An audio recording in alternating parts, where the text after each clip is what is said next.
And we consumed the mystery that the crows were bred to fear. We breathed what they feared, but they watched intently as crows are prone to do.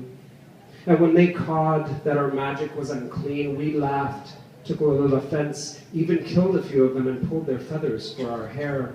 We lived on, but that word unclean, that word somehow like an illness, like its own magic, it began to grow.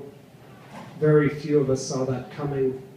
So maybe this is the story of those few.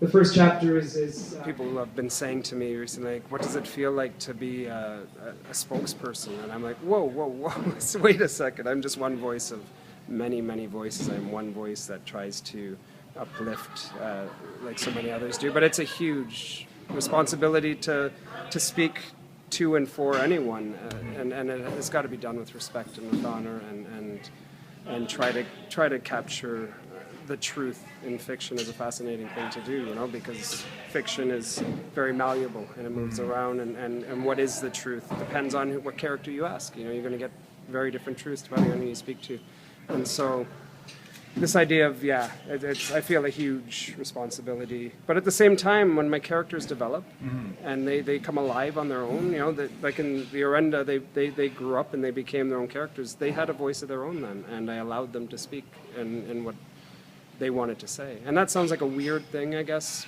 But if you're a writer, I think you get it when you get a character who develops and then goes off on his or her own, on their own journeys. It's my father, lying in the snow with a circle around his head, and his arms stretched out and his feet relaxed, one crossed over the other. As the hairy man bends over me, I watch my tiny father arc toward me, his face catching the first morning light. Those voices being native voices, how do you know they're native voices? How do you? I don't know. It seems to me that, that's a great question, that they have to be.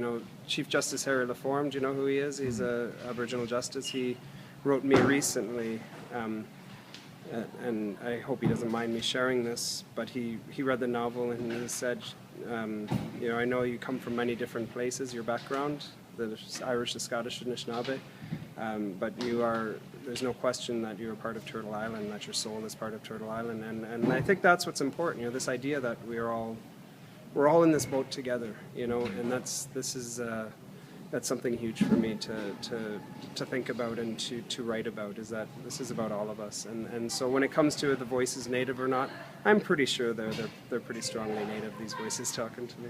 Yeah. Thanks for sharing. All the best. Miigwech. And I hear my father's brother's dog in the distance sing out once more.